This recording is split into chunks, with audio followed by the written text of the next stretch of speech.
Paz e graça seja na vida de todos. Hoje nós vamos estudar o capítulo 44 de Gênesis, a taça de José na bagagem de Benjamim. E certamente Deus irá falar aos nossos corações. José deu as seguintes ordens ao administrador de sua casa: encha as bagagens desses homens com todo o mantimento que puderem carregar e coloquem a prata de cada um na boca de sua bagagem.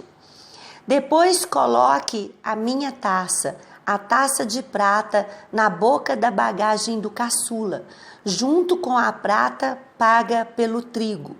E ele fez tudo conforme as ordens de José. Então aqui, depois daquele almoço glamouroso, farto, com seus 11 irmãos, é hora de voltar para casa, para a terra de Canaã, para Jacó. E José dá ordens específicas, ordens para preparar muito alimento para voltar para a terra de Canaã.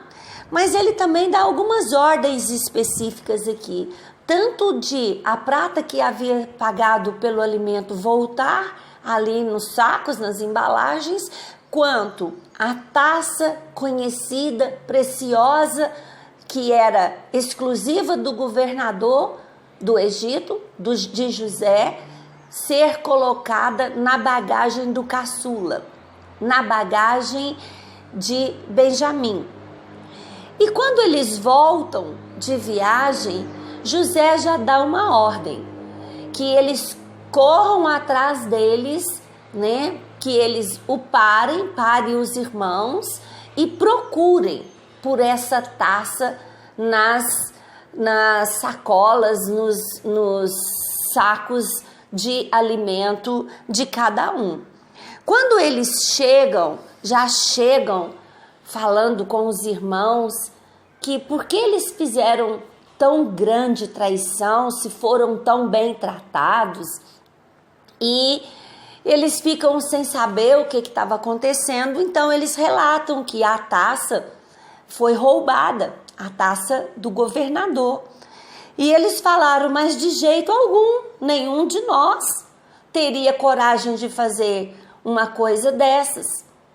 E eles mesmos falam, aquele em quem os senhores encontraram a taça, que seja morto. Eles sabiam que eles não tinham feito nada. Eles procuram a taça já sabendo onde estavam e encontram essa taça na embalagem, no alimento, no saco de alimento de Benjamim. Quando isso acontece, eles ficam apavorados, porque, de acordo com o que eles haviam acabado de falar, aquele que fosse encontrado a taça seria digno de morte. E eles voltam, então, todos para o Egito novamente, voltam de novo à presença, né, de José. E antes de ir à presença de José, aqui numa conversa ainda com o mordomo, com o administrador da casa de José, se levanta Judá, aquele que fez tanta coisa errada, tanta coisa feia. Agora ele se levanta em quebrantamento, porque aqui ele se dispõe a morrer por causa do seu irmão Benjamim.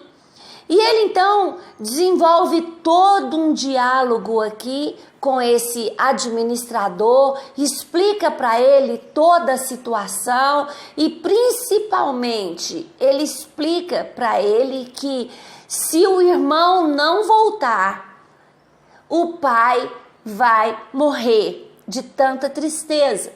E isso já começou a doer o coração dos irmãos, já começou a doer o coração de Judá, que ainda não havia se manifestado até então com tanta clareza, com tanto quebrantamento, conforme ele se manifesta aqui, e ele diz que ele fique no lugar e que os irmãos vão embora e leve Benjamim para o seu pai. Então, essa é um resumo da história aqui do verso 44. José, com toda a sua sabedoria e estratégias, ele tinha um objetivo. Ele queria que os irmãos confessassem os seus pecados, confessassem as suas culpas, a sua culpa, do que eles haviam feito. E isso começou desde a primeira viagem, apertando eles, deixando o irmão para trás, apertando eles, sabendo que era para levar o irmão mais novo e que isso ia afetar muito a vida de todos, pois era irmão de José. E eles, desde a primeira viagem, eles já começam a demonstrar arrependimento e quebrantamento.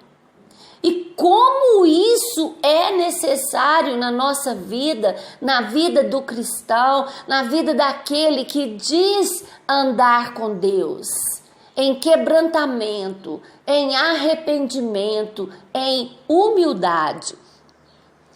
E José traz algumas estratégias, como eu disse, todas elas visavam esse fim, que eles confessassem, que eles mostrassem arrependimento, que eles mostrassem quebrantamento. E toda essa estratégia demonstrou isso dos irmãos de José.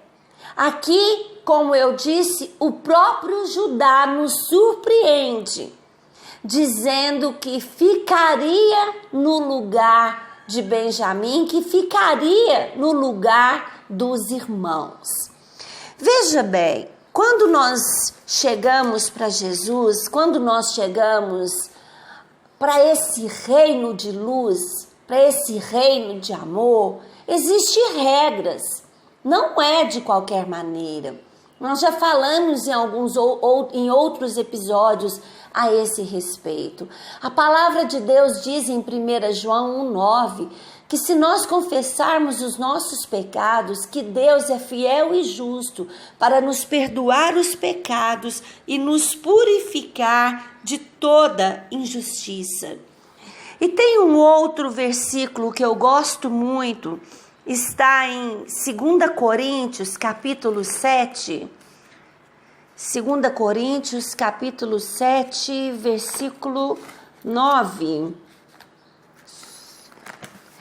2 Coríntios, capítulo 7, versículo 9, diz assim: agora, porém, me alegro, não porque vocês foram entristecidos, contristados, quebrantados, mas porque a tristeza que os levou ao arrependimento. Vou repetir.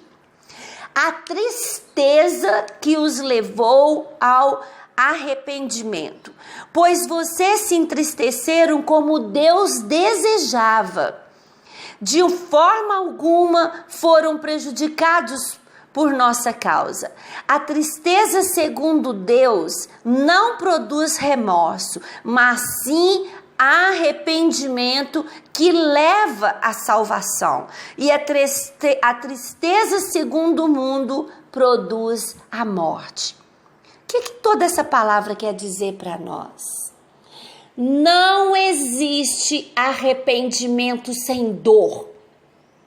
Não existe arrependimento sem confissão genuína, aquela confissão quebrantado, arrependido. E isso traz fruto. Qual fruto? Há uma conversão. Quando nós nos arrependemos do nosso pecado, aqui nós vimos, Deus permite essa tristeza, essa dor pelos nossos pecados, porque isso não vai nos causar morte, mas vai nos levar a um benefício, ao benefício da salvação. Então é muito interessante para Deus permitir a tristeza no nosso coração, mas mesmo assim é triste dizer que muitas pessoas elas endurecem o coração, né? A palavra de Deus diz que Deus, se a gente permitir, se a gente quiser, se nós aceitarmos a Cristo, se bebermos da água viva, Deus troca, Ele faz uma cirurgia, Ele tira o coração de pedra e coloca um coração de carne. O coração de carne, ele sente, ele é sensível. Então, quando nós pecamos e o Espírito Santo nos convence do pecado, há uma tristeza muito grande. E essa tristeza nos leva a lágrimas, nos leva ao arrependimento, que nos leva a dar meia volta ou volta inteira. E isso vai impedir que a gente peque de novo, porque senão será simplesmente remorso. E remorso é uma dor, conforme nós acabamos de ler no versículo 10 de 2 Coríntios 7, é uma dor provocada pelo mundo, pelo sistema do mundo. O de Deus não. O de Deus, a dor, ela é benéfica e ela leva ao arrependimento, mas é com dor. É aquela coisa assim, a gente olha para trás, a gente lembra do que nós fizemos e aquilo traz uma dor muito grande. Por quê? Porque nós ferimos a Deus, nós ferimos a família, nós ferimos a nós mesmos. Os pecados são contra o próprio corpo, os pecados são contra a família, mas os pecados são principalmente contra Deus. E isso traz uma angústia muito grande, traz uma tristeza muito grande. Por isso é importante nós ficarmos apercebidos. Porque se eu continuo fazendo as mesmas coisas, eu vou ter que fazer uma pergunta para mim mesmo. Houve arrependimento genuíno? Porque quando há arrependimento genuíno, a gente não volta a praticar aquelas coisas. Não é? E aqui nós estamos vendo, acompanhando nessa história de José, um homem de Deus, que nós já dissemos, é uma figura de Jesus Cristo.